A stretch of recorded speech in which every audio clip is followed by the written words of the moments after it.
All right, Jill, it's all yours. All right, great. Well, thanks so much. And thanks everyone for joining. Today, again, my name is Jill and I work at Collegiate Directions. We are a local community-based organization, and our goal is to support students and schools through this college admissions process and matriculation and the matriculation process as well. So thanks so much for having me today. And just a quick, bit about me. This is really exciting. I think the time when students can start creating their college lists, right? It is the time when all the effort and the time that you've put in to your studies and extracurricular activities and things throughout your high school career, that you can really start to see how those are going to help propel you into the next stage. And so this is an exciting time, and I appreciate the opportunity to talk to you about creating your college list. I have worked in this, in supporting students through this college process in some way for almost my entire career. So almost 20 years, first in a high school as an advisor and a teacher. And then I worked in higher education at colleges for a little bit. And now I work at Collegiate Directions. So the goal of this presentation today is to help you understand what it means to create a balanced college list and why that's important. And then ultimately to be able to take this information after the presentation and create a list that considers match and fit all the different kinds, and we'll talk about those today.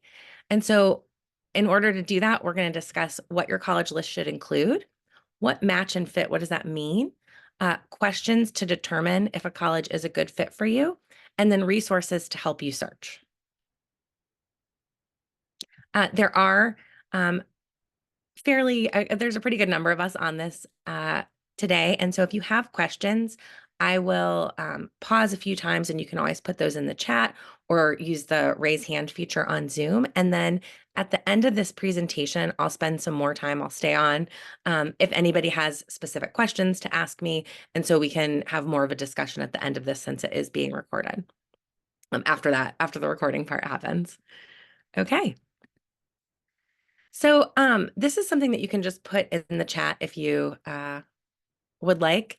I'm curious as to where students are in your college list making process. So some of you maybe have a list that's already complete. You've started working on this maybe a long time ago. Maybe a few of you have just some schools in mind that you would like to apply to, and then maybe others haven't even started yet. And wherever you are in the process, that's okay. I think that this presentation will still be relevant to you. So if you just want to share in the chat, maybe where you are in the process. Okay. So it looks like a little bit of a mix, right?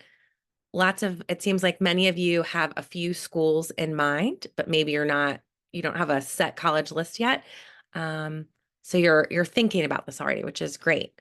And then if you are comfortable sharing too, I'm also curious about what factors are influencing your search for college. So is it where your friends are going to school? Maybe you have family members who have attended. Is cost a factor? Location? What kinds of things are interesting to you? And this will help me tailor my presentation a little bit today and to know what kinds of things we really want to focus on when we talk about fit. Okay. So definitely financial aid and cost is a huge factor in many students' college decisions. The programs, right? The reason that you're going to college is to be able to do what you want in the future, right? To have the kind of career and lifestyle that that college will hopefully help prepare you for. Proximity, definitely important. I've saw a few things about location, right? And how far away is it from home? And what's the weather like there? Do you want to go to a campus where it's going to be snowy throughout the winter? Or do you want to be somewhere where you can wear flip-flops all year long? So these are great. And we will talk about almost all of these today and how they factor in to your college search. So thank you for sharing those with me. Okay. So, two things I like to start this conversation with when I'm talking to students as you build your college list. Uh, and they are one, that there's no such thing as the perfect school. And so lots of times I will meet students and they will say, well, this is my dream school, or I have this school in mind. And that's okay, right? That's great to have a school that you are really excited about, or maybe schools that you are really excited about. But no school is going to be completely perfect, right? Nothing is completely perfect. And so um, I think it's important when you're building a list that you can find lots of places where you'll potentially be happy, and don't set yourself up with this idea that there's only one school for you and you have to get in there and you have to go there. Just be open to exploring lots of schools in the process.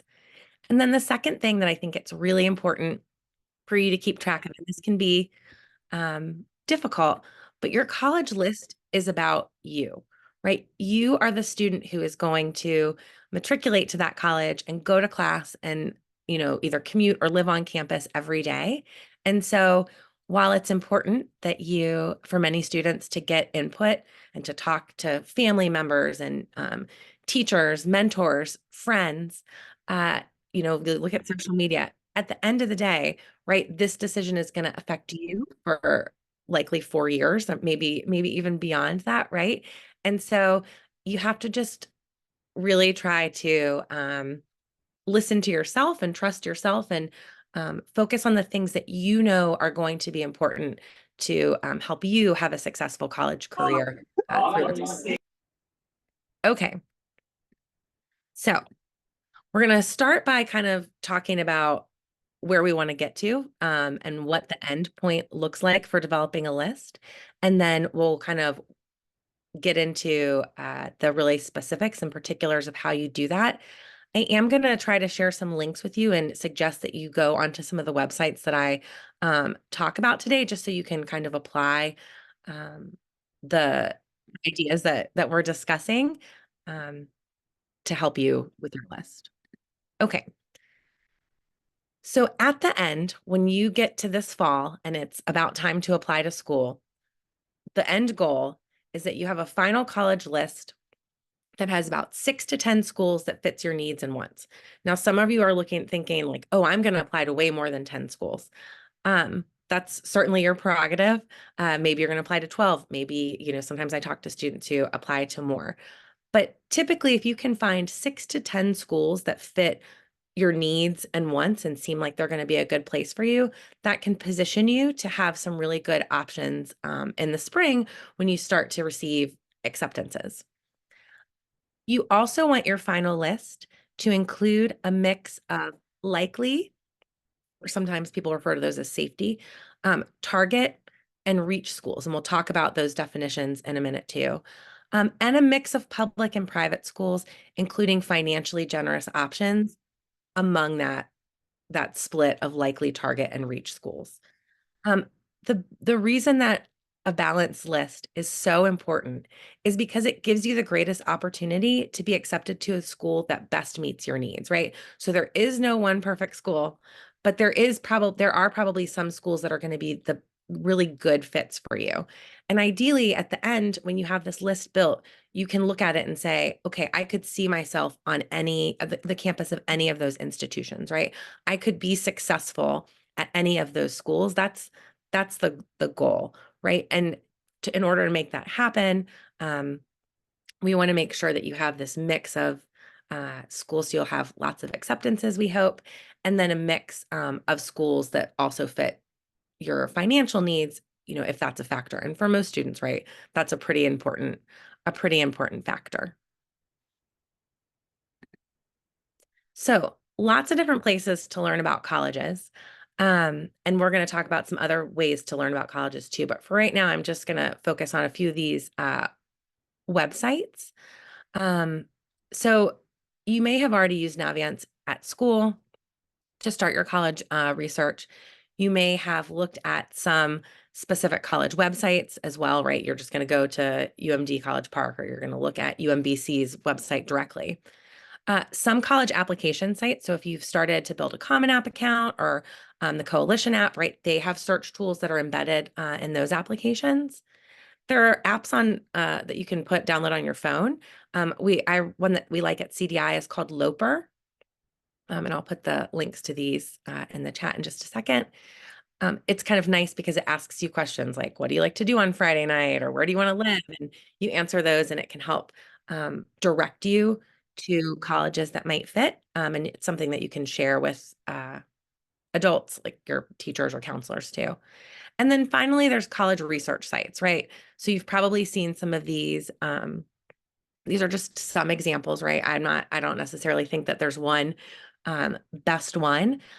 What I suggest is when you're starting your search is that you try out a few of these and you figure out which one seems the most comfortable to use. Like which interface do you like? Which one organizes information in a way that seems like it really makes sense to you? Because this is a really great way to get started. So I'm going to ask that right now you just take a minute and let me go to, sorry. Um,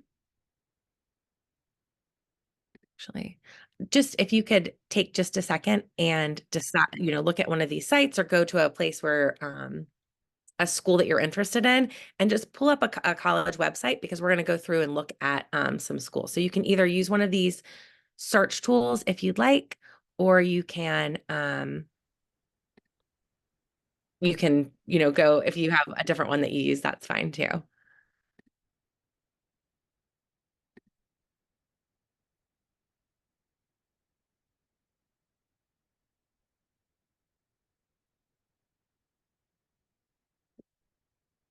Okay.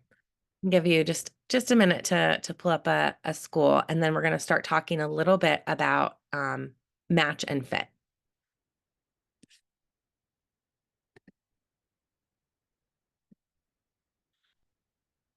So when we talk about match and fit, those are two of the major considerations in developing your list and in terms of figuring out where a college kind of fits on your list in terms of it being a target or a reach school. So match of these two things, I think, is sometimes the more straightforward, right? Because it's kind of the same thing for everyone in terms of how match works. So when we talk about match, we're really thinking about how well your academic profile, including your activities and everything that kind of goes in that too. Um, how well does that match with the profile of an admitted student at that school? So when we talk about match, we're really looking at things like your transcript, right? What kind of classes did you take in high school? What was the level of rigor of those classes? Were you in AP and IB courses? Did you take a lot of STEM focused classes? Have you had 4 years of a world language? That's kind of your transcript. What kind of activities were you involved in? All of those things. Um, the numbers in terms of match are things like what is your GPA and what test scores, if you're applying to a school that requires or accepts test scores, what do those look like? And how do those numbers stack up against the profile of an admitted student at that institution? When we're talking about fit, we're talking about how well a school meets your needs. And so this is a little bit more individualized and it's a little bit more nuanced, right? Because each student is going to have, your needs are unique to you. And so what might be a good fit for you is not a good fit for your brother or sister or your, classmate. So that's when we're talking about match and fit, that's what we're talking about. I'm going to get into much more detail about this in a second. So I mentioned this before, but match is important to help you determine your likely target and reach schools. And so to figure this out, what you're going to do is you're going to think about the numbers, right? Your GPA, your test scores, if that's applicable. And then you're going to look at the profile of an admitted student in a college. And we're going to pull up one and do this together in just a second. And this is why I want you to have a college that you're looking at too, because I'm going to show you how to do this.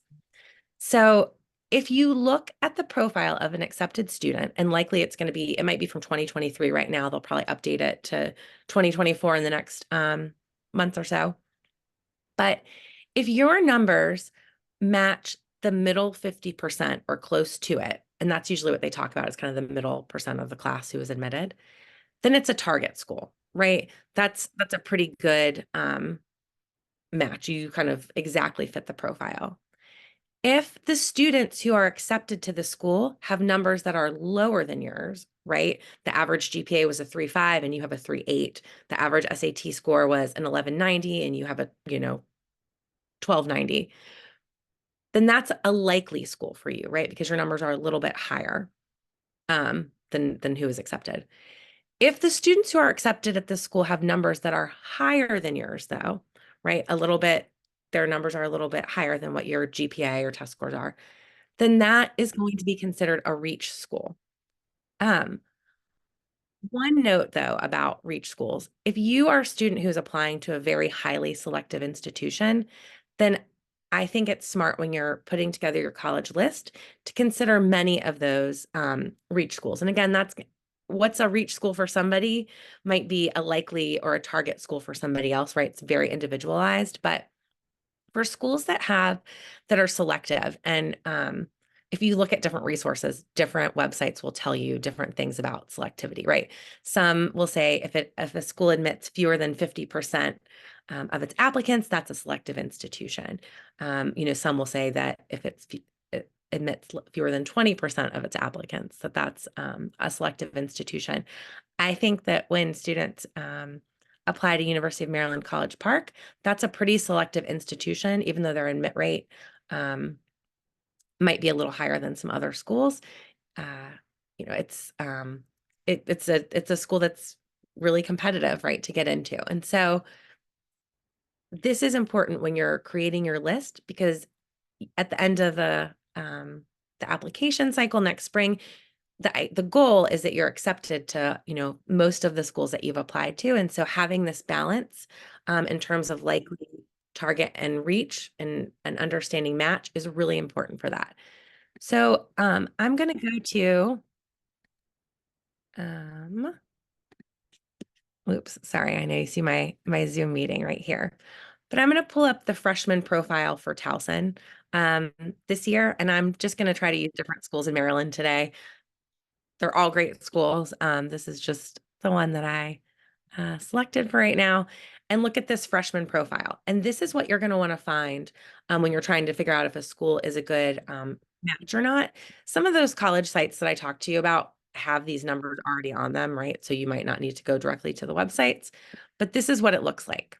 So for the 2023 freshman class, you can see how many people, applied and were admitted, how many applied test optional, right? So most of the students, applied without test scores.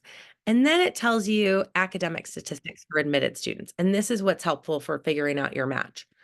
So the average weighted GPA, and so also important that it's weighted, to note that when you're looking at your numbers, was a 3.93. This was the middle 50% of an SAT score was between 1100 and 1310. And the middle 50% of an ACT score was in composite range between 23 and 29. So when you're figuring out, if this is how this fits in terms of match on your college list, if your weighted GPA is a 4.0 and you scored, 1350 on your score, then your numbers are a little bit higher. So this could be a likely school for you, or it could be maybe, a target school for you, but certainly it wouldn't be a reach. Does that make sense? Any questions in the chat about how we figure out what's a likely or a reach school?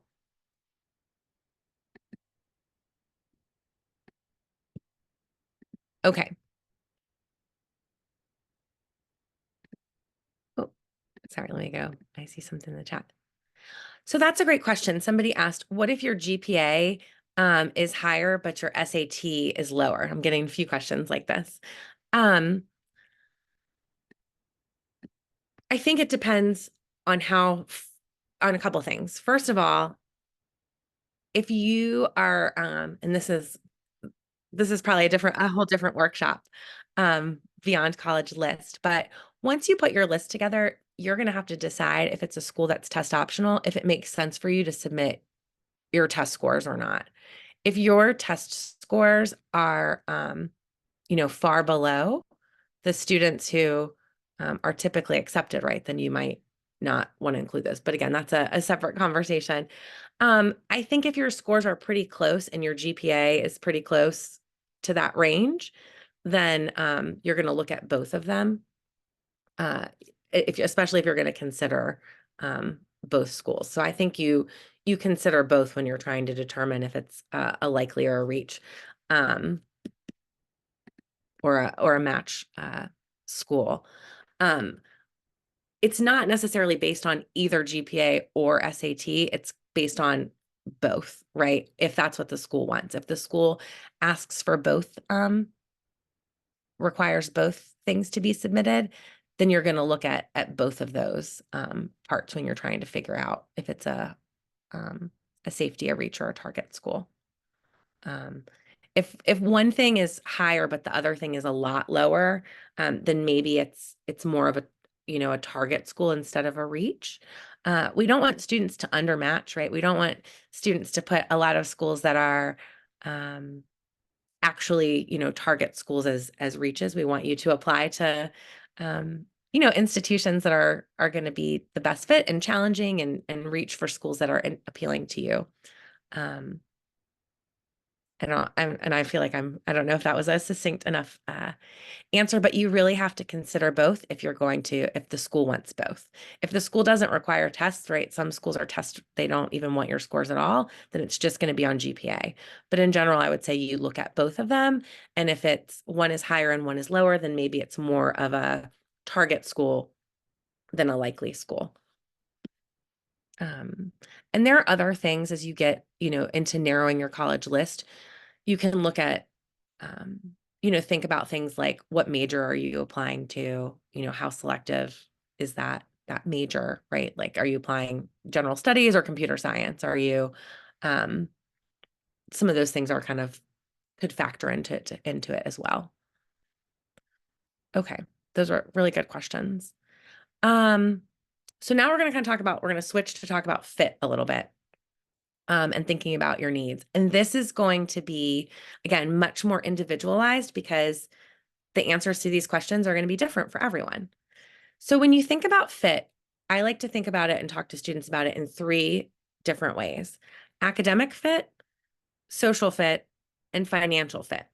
And all 3 of those are important. For some students, right, financial fit is going to be the number one most important thing.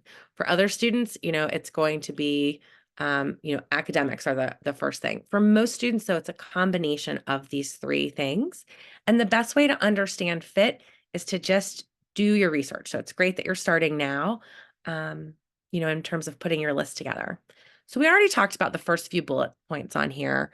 So I'm going to kind of spend some time talking about the other ones at the bottom of this list. So one thing is social media. I think it's great to follow or look at schools, the social media for schools that in the admissions page that you're interested in. But social media can also be great if there are different clubs or organizations or particular like colleges within a university that are appealing to you, to follow those and see what kinds of events are going on in campus. If there's like a student newspaper, you can follow them or look at that every once in a while. So use social media, but it's not, and I know there are lots of students who post information about where they go to school too, but think about some of the official channels, although the unofficial ones can be useful as well, from schools. Then college rep visits at your high school can really be a great way to learn about schools too. So many of you probably started doing those as juniors or maybe before, but you want to continue that senior year. It can be a great way to show interest in schools too. Campus visits, if you're able to. We're pretty lucky in this area in that we have some really great schools that are very, very close and even metro accessible sometimes. So if you can go and do campus visits, even if it's a school you're not sure that you want to attend, sometimes just being on a college campus and seeing what that feels like can help you get a sense of like, oh, I would like a school in a more urban environment, or this campus feels too big for me. So that can be really helpful. There are also lots of um, on the Appley site, I think they have virtual visits, and then lots of campus websites also have virtual visits. So if you can't get to a school, that can be helpful.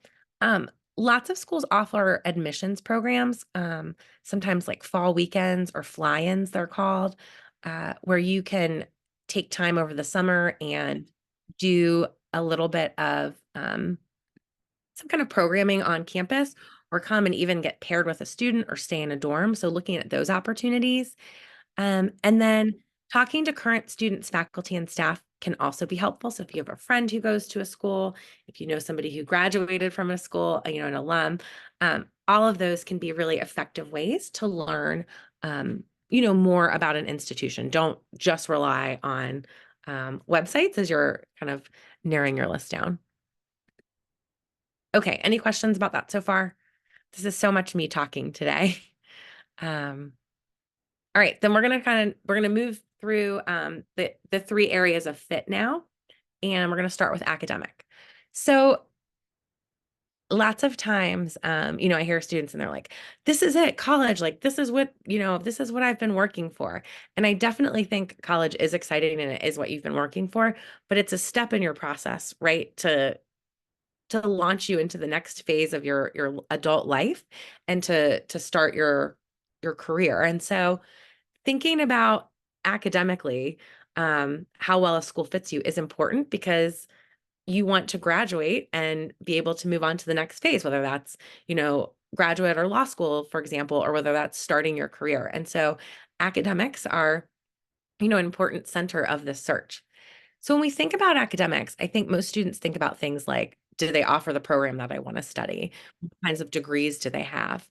But some things that you are maybe not as used to thinking about are things about how you learn and who you are as a student, right?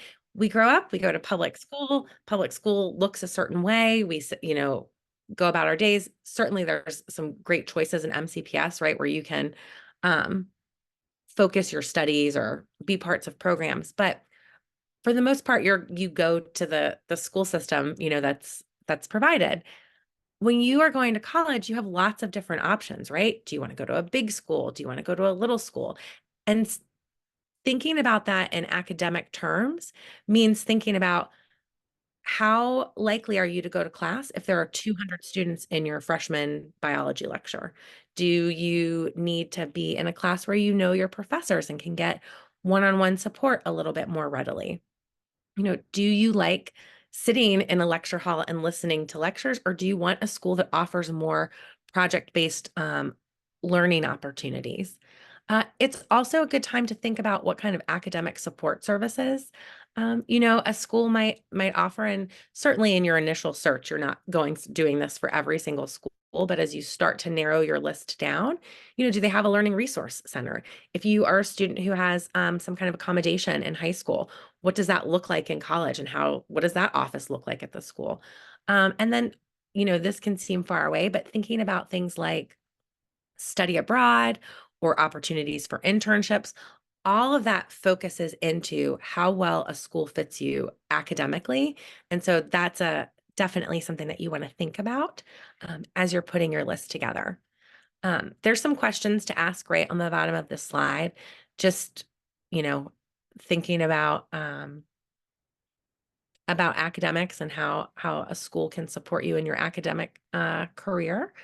Um, but all things to consider once you've found a place that offers your major and fit some of the other things as your list will probably start right with like 20 schools on it maybe, and as you're kind of narrowing those down and doing more and more research, some of these questions are things that can help you determine if the list, this a school is going to make the final cut.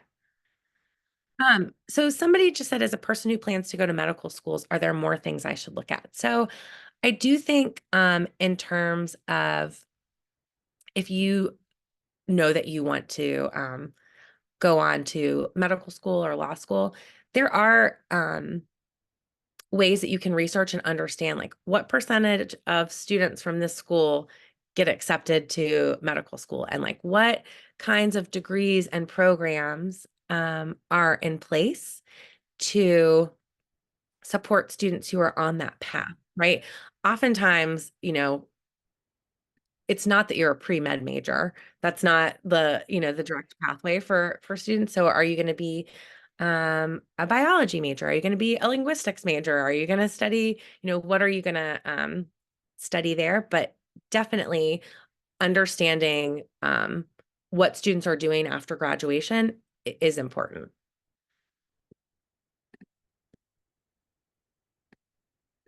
Okay. That was a great question. So social fit is the another important factor, right? And this is really how well does the school fit, like who you are, not as a learner, but who you are as a person, as a classmate, as a roommate, as who you are. How's it going to fit you socially and emotionally? So when we talk about social fit, this is when we're thinking about things like um, location, right? Are you okay if you're in a place where it's, 30 degrees several months of the year? And are you okay if you have to take a plane flight to get back to your family for a weekend, or do you want something that's drivable? Size, I think, factors in again academically because it determines things like class size and how well um, your professors and things, but also in terms of would you feel lost on a campus of 25,000 undergraduates, or does that sound like energizing and appealing to you? Um, Campus diversity, I think is really important, right? We can take for granted sometimes the environments like in which we live now and just kind of expect that and then get to college and it's not the same, we don't have the same kind of diversity that we value. And so looking at that, I think can be important. Figuring out what kind of extracurricular activities there, maybe you're not going to be um, a Division I athlete, but you still want to be able to play club soccer or you still want to do intramurals, right? So thinking about things that make you happy now and what kind of activities, how those translate into your college life. Definitely the campus culture. I think this is getting more and more important, especially as you're looking at out-of-state institutions. We know that some states are cutting like DEI programs and that different schools have different political and social cultures on campuses. And so understanding what that is and how you would fit into that or how that would make you feel on campus is important. And then I think wellness resources. So things like, is there a fitness center and is there campus counseling? And, if you get sick, does the school have a clinic on campus? Things like that, that might also um, factor into your social and emotional and just your overall well-being. Okay. So again, there's some questions on there about figuring out social fit as well. Okay. Any questions about social fit? Oh, an affinity group might be like a group that like supports a certain student population, right? So maybe there is like a gay straight alliance on campus, or maybe there is different like cultural organizations that could be there.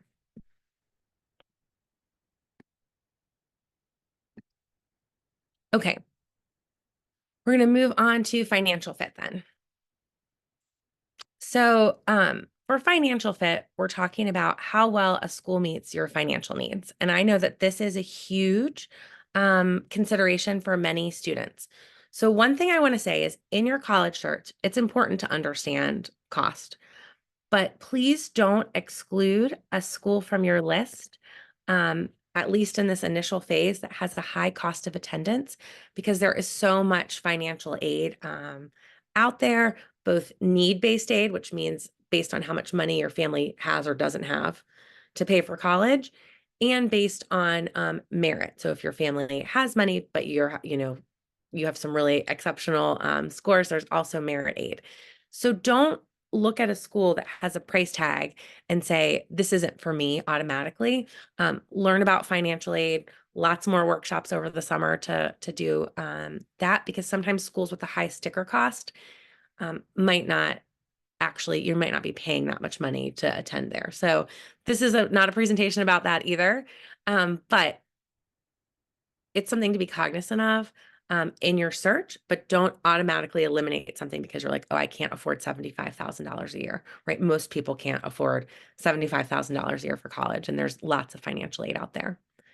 So when you're looking at figuring out if a school meets financial need, it includes things like the net price, right? How much students typically pay to go to school. That's not the cost of attendance, but what most average students are actually paying to go there. What kind of aid is offered? So if there's institutional aid, if it's need-based or merit-based, so again, based on finances or achievements. How much debt students typically have after graduation? You can drill down and look at what the median earnings are for students from a particular school by graduation, and then what percent of graduates are employed or enrolled in a graduate program within 6 months. So I think when we talk about financial fit, a lot of times it's easy to look at like, here's how much this costs, and look at it kind of from the starting point.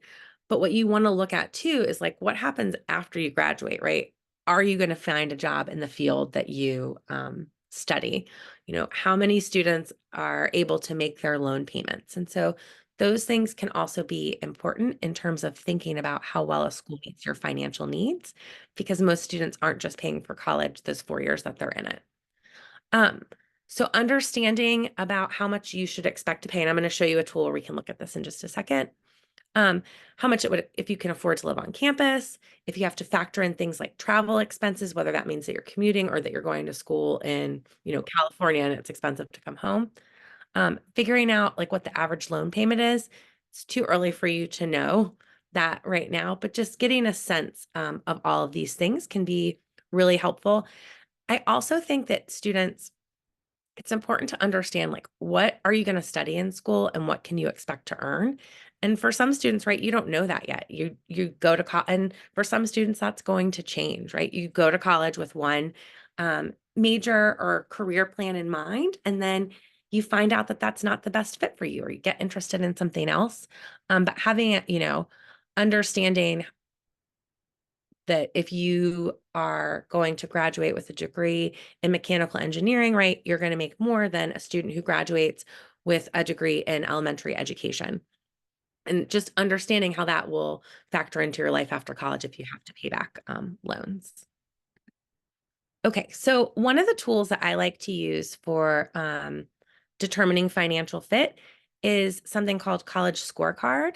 Um, and this is, let me pull it up.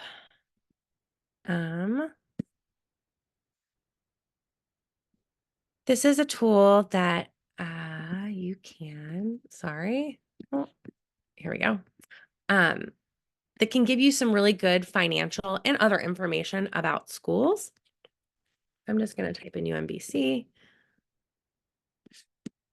And it can tell you that this is the average, annual cost for the school. I'm going to click it so we can go into more detail. 70% of students, graduate from there within, I believe this is within 6 years. Then this is kind of the midpoint. So this is how much the annual cost is for students, right? This is how much. You can click over this and it tells you this is about how much a student is paying after they receive federal financial aid. And this is an estimate for in-state tuition for in-state students. So if you use this and you look at Virginia Tech, for example, then it'll be, just keep that in mind. Talks about what the median earnings are for after graduation, but you can also drill down and look by fields of study. And it talks about other things like graduation and retention rates, right? How many students come back from freshman to sophomore year? What kind of financial aid, and then typical earnings. Campus diversity. You can find a lot of these things on schools' websites too, but this is kind of nice because it's in one place.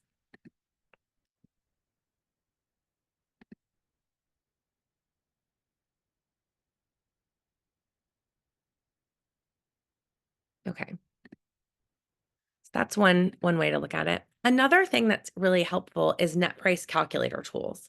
So I think the best way to do this is just to look up a college that you're interested in and type net price calculator. I'm going to show you an example.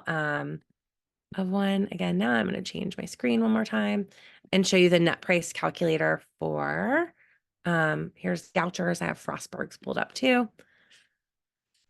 This is a tool where you can continue as a guest or log in to get started, but it'll ask you to enter information. The more information that you put into this, the more accurate it's going to be.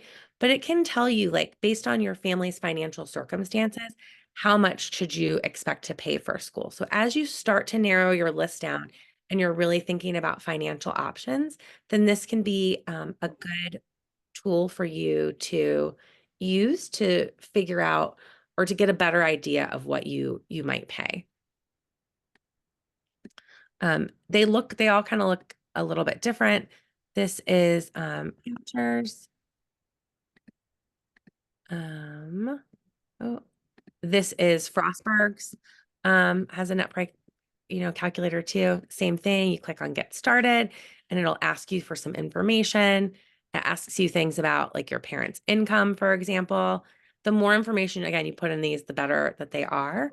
But they can be a helpful tool to use.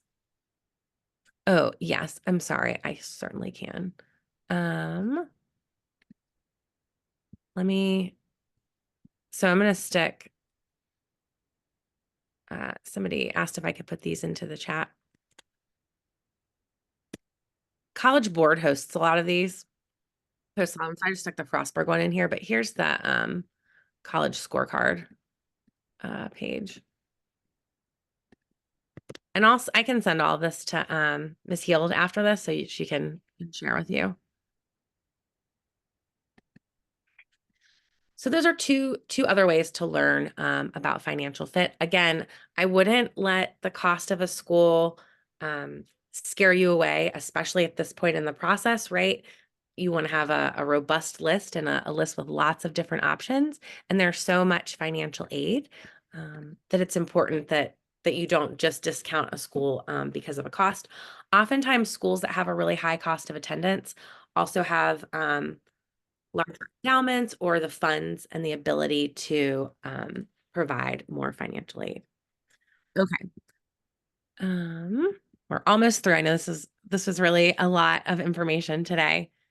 So you're going to figure out fit and things that are important to you, and then you're going to kind of get ready to move forward and um, uh, and and start to develop your list. So as you do that, a few things. One, I would say keep an open mind, right? Just because a school isn't the right fit for your friend or it's not something that you considered, it's not like a big name that you've heard of before. Um, Keep it on your list and still, think about it. A lot of times students will tell me like, oh, I want to go to this school or, this, and it's like they have a great football team or they, it's prestigious and everybody knows what that school is. But there might be other schools that are equally prestigious that you just haven't heard about. Or there might be other schools that have some of the fun social components. So think about what it is that's attracting you to some of these like big name schools and look for similar academic programs or activities or locations in other schools so that there's probably lots of schools that you've never even heard of that could be an amazing fit for you. Get organized to manage your research so that you can create a balanced list from the start. If you go online and Google like college list research templates, there are so many tools out there. And I know some of the CCICs and MCPS have links to resources or templates on their websites. And I would suggest looking through those and finding one that works for you so you can keep track of everything that you're interested in. Some of the apps like Loper, or if you have like a big future account, right, which that's part of College Board. So if you've taken the SAT, you have that. Um, you can create accounts on there and it'll save some of your work too. But figuring out a way to get organized because it is a lot of information as you kind of put your list together is helpful. And then trying to create that balance in a list from a start. So, you want to have some public in-state schools, especially if you're concerned about financial aid, right? In-state public institutions can be a great financial option. There's also a lot of Maryland financial aid that stays in the state of Maryland. And so it's important that you have some Maryland schools, public and private, I would suggest on your college list. Um, for private institutions, there is some aid in Maryland to help pay for those Maryland schools specifically, but many of the private institutions that have a higher cost of attendance are also financially generous. So I think it makes sense to do a mix of public and private in states, and then private schools from out of state too. You can also put, public institutions from out of state. They're, oftentimes are going to be less affordable. But again, until you get your list made and you figure out what kind of aid they're able to provide and what kind of programs they have, like, don't discount anything at this point. But adding a mix gives you the greatest likelihood of having one that is a good financial fit. And then again, a mix of likely target and reach schools. If possible, and if this is an important consideration, you might want to look at schools that meet full need. So if you Google colleges that meet full financial need, you can see a list, and that might also help figure out what schools are financially generous for students who don't have a lot of money to pay for college. Um, Including some of those schools that have more generous institutional aid can be really helpful. I kind of talked about that in the last bullet point. Um, you still have time to narrow your list, right? So this was a ton of information today. You just want to spend the summer and the early fall looking at as many options as appeal to you and figuring out what is going to be the best fit. Make sure you're looking at deadlines for schools with early action or early decisions. Sometimes those are, as soon as November 1, right? So if you're going to apply to University of Maryland College Park, you have to be ready to apply on November 1st. Um, and so you have some time in the fall, right, to do this, but the earlier you get started, which again, you're here today, so you're doing that, that's great. And then finally, as you create your final list, this goes back to my kind of mantra about, like, my college search is about me, uh, is that you don't want to pick a school where you know that you're not going to be happy or where it's not going to fit your needs. Um, and so make sure as you're kind of getting down to the end of the list that your list is really about a place where you would be happy. You could see yourself on any of those campuses, and it's not just because of pressure from your parents or your friends, or um, because you think it will be good. Make sure that it actually, like, feels like it could be a good fit for you. Okay, so I'm gonna stop there. You can see your CCIC for additional resources. I'm going to put my information in the chat. I think we could probably stop recording now and just answer questions.